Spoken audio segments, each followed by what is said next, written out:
ururka hanaqaad oo kamid ah ururada ka shaqeeya gobolka Sool ayaa saaka tababar dhanka wacyigelinta tahriibka u qabtay dhalinyarada magaalada Laascaanood iyadoona ay ka soo qayb galeen dhalinyaro aad u fara badan oo boqol kor u dhaafaysa. Tababarkan ayaa wuxuu ahaa mid diiradda lagu saarayo dhibaatada tahriibku ay leedahay,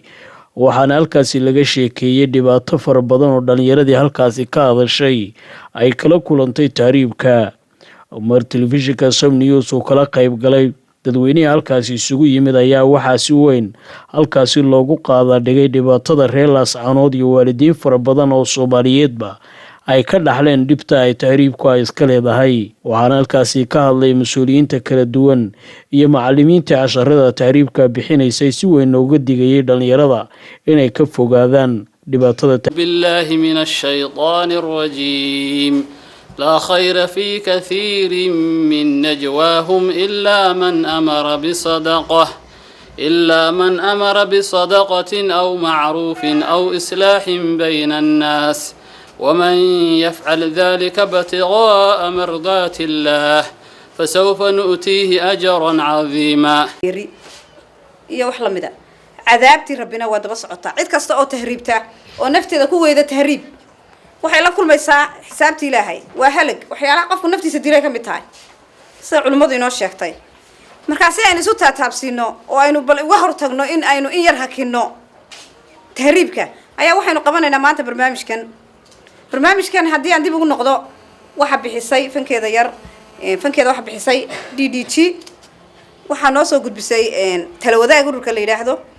sida qolyahan laamiga dhista iyo qoladan weeye anaga oo hanaqaadana waa fulinaynaa. Hada kale dhalinyarada tahriibta ee dal ay lahayn inta ay meel u seexato isa soo sawiraysa geeda qarse iyo inta tagtaan xargaga isa sawir idinku u dira sida sameeya yaa naga dalwacay yaa naga dhul qurux badan marka roobku doo waad aragteen intaad burta sayidka tagtaan ma saa u seexseexda dhul khaliyo saa maran bay idin soo sawiraya qaarkood meel yar oo cagaar inta tagtaan isku sawiro u dira سيتي هذا iska ilaaliya ha roob kuna caaga oo la dhigay bas ku sawirayaan qasay waxay idin ka dhigayaan dhul cagaar ma jiro dhulkeena barwaaqo taala dhulkeena nimco taala dhulkeena cagaar yaala ha yeelina nolosha ha ka raali noqonina marka idin soo sawiraan geeda qarsay inta tagtaan iyo gaxargaga isku soo sawira buureena yar yar dhixushay meelaha ka sheeyay jiqda ah cagaarka inta tagtaan u sawiro u dira بالعكس waxaynu doonaynaa dadka inaan la dagaalano inaynu maxay haytay meel uga soo wada jeesano inaynu maxay tahay nacsiino meesha joogan si ay noo nacsiiyeen meesheena dadka qofka la nacsiinaya meesha joogo waa dhulkaagi hooyo habeen bar hadda halka marayso iyaga oo dhan yaxad ku socota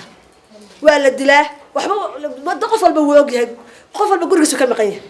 waa la dilaa oo waa la kufsadaa oo waa la jirdilaa oo waa la xidhaa qofku sheegayana ma jiro waxay ku qanacsan yihiin nolosha xun ee sida ah si markuu tahriibo 5 kuna ama 6 kuna ama 10 kun bagaaris magafay meelaha aad kaga sii deysid dalka intuu joogo ku maalgeli dhalinyarada soo reestan qofku wuxuu ka oranayaa dalka markaan joogo waalidkii aniga waxba siin maayo raali kama inuu lacag ii dhiibo 5 kun iyo 6 kun baa sheegaysaa $1 gacanta ii gelin maayo marka waxaan oran lahaa haddaad lacag ku bixinaysan qofku markuu tahriibo waxaa diyaarto inuu tahriibo dalka markuu joogo lacagta u dhiibo qofka oo gacanta u geliyo oo waa la tijaabiyo qof xitaa daasleeda qof dhalinyarada hoos soo saar maayo taaka marba in yar baad waxba lagu tijaabiyay dhalinyarada maal geliyo lacagta ku bixisaan magafay meelahaas dayaca dalkan joogo ku bixiyo Dikariin nolol Somali News TV magaalada Laascaanood.